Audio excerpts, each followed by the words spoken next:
বজবজে পুলিশের হাত থেকে ধাক্কা মেরে পালিয়ে গেল অভিযুক্ত আসামি। লাইক শেয়ার ফলো করুন ফেসবুকে rgm.news ও সাবস্ক্রাইব করুন আমাদের ইউটিউব চ্যানেল rgm নিউজ। সঠিক খবর সবার আগে দেখতে সঙ্গে থাকুন। বজবজে পুলিশের হাত থেকে ধাক্কা মেরে পালিয়ে গেল অভিযুক্ত আসামি। গত 14ই নভেম্বরের ঘটনার সূত্রপাত। বজবজের পিকে স্কুলে টিফিনের সময় এক ছাত্রকে মারে ওই স্কুলেরই বেশ কিছু ছাত্র। শুরু হয় বচসাকে কেন্দ্র স্কুলের বাইরে হাতাহাতি ঘটনা ঘটে। তারপর আক্রান্ত ছাত্র কোচিং সেন্টারে পড়তে যায় বজবজ হালদার পাড়ায়। সেখানেও পড়ার ছুটি শেষে অমিত রাজভর 10 থেকে 12 জনকে নিয়ে মারধর করে ওই ছাত্রকে।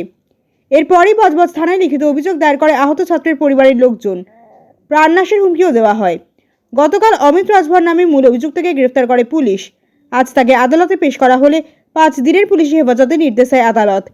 আদালত থেকে বজবজ তদন্ত কেন্দ্রে অভিযুক্তকে নামানোর সময় কনস্টেবলকে ধাক্কা মেরে পালিয়ে যায় অভিযুক্ত অমিত রাজভর। পলাতক অভিযুক্ত খোঁজে ডায়মন্ড হারবার জেলা পুলিশের বিভিন্ন থানায় এলাকায় চলছে পুলিশের নাকা চেকিং। বজবজ থেকে শেখ মনির রিপোর্ট, rgm.news।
আপনার বাড়ি, অফিস এবং দোকানকে সুরক্ষিত রাখুন টোটাল সিকিউরিটি সলিউশনের সাথে।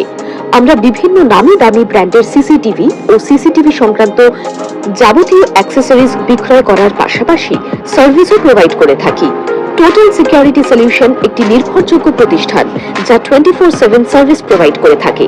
তাছাড়া এই প্রতিষ্ঠান দীর্ঘদিন ধরে যত্ন সহকারে দোকান, বাড়ি, কারখানা, school, nursing home, hotel, restaurant, শোরুমগুলিতে পরিষেবা দিয়ে চলেছে। আমাদের এখানে প্রশিক্ষণপ্রাপ্ত টেকনিশিয়ান দ্বারা কাজ করানো হয়। আমাদের ঠিকানা গার্ডেন ব্রিজ, মেটিয়া ব্রিজ, কলকাতা 700024। বিশদে জানতে যোগাযোগ করুন 7003047447 এই নম্বরে।